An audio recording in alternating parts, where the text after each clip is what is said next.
የትግራይ ተወላጆች እንደ ጨፍጫፊዎች እንደ ዘራፊዎች እንደ መጥፎ ብቻ ሁሉ ነገራቸውን በመጥፎ ተደርጎ ሲሳል ዝም ብሎ ማየት ሞኝነት ይመስለኛል። አመራር መስጠት ሲያቅትህ አያጅቦ መጣለህ የሚል አይነት ሁኔታና ችግሮችን ውጫዊ አድርጎ ሌላ ላይ መለጠፍ ወያኔ ማለት እምቢባይነት ነው፣ የትግል መስመር ነው።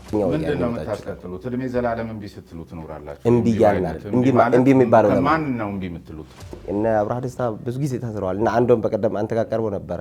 በጣም ብዙ ጊዜ ታስረዋል። ብዙ ጊዜ ለምን ይመስልሃል? እስር ቤት የሚገባ ጠበል እንዲቀምስ አልነበረም። ብዙዎች ብዙ ሊታሰሩ ይችላሉ።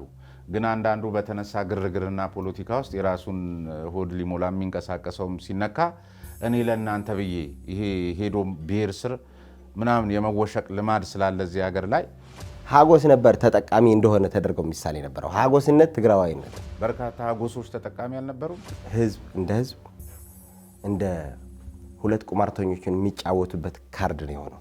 ህወሓት ከመውደቁ በፊት እምቢ ሊባል የሚገባው የመልካም አስተዳደር፣ የዲሞክራሲ፣ የሰብአዊ መብት ወዘተርፈ ችግር ትግራይ ክልል ውስጥ አልነበረም? ነበረ። ግን ያኔ እምቢ ስትሉ ብዙዎቻችሁን አልተመለከትንም። ያልተመለከታችሁት አንደኛ ለመመልከት ፈቃደኞች ስላሉ ናችሁ ነው የመጀመሪያው ነገር። ምክንያቱም አረና ቆየኝ ሰው ሁለታችን የታሰርነው ሁለታችን ታስረን እዚሁ ናችሁ አገር አታፈርሱ ምናምን የሚሉ ነገሮች ነበሩ። ኤኒዌይ አገር አያፈርሱም ተብለን እኔ ወጣ ነው። ኦኬ አታፈርሱም ተባላችሁ? አታፍርሱ ነው የተባልነው። አታፍርሱ ጥሩ ነው፣ አናፈርስም። እኛ ማፍረስ አይደለም። አታፍርሱ ተብላችሁ ነው ወይስ አያፈርሱም ተብላችሁ ነው የወጣችሁት?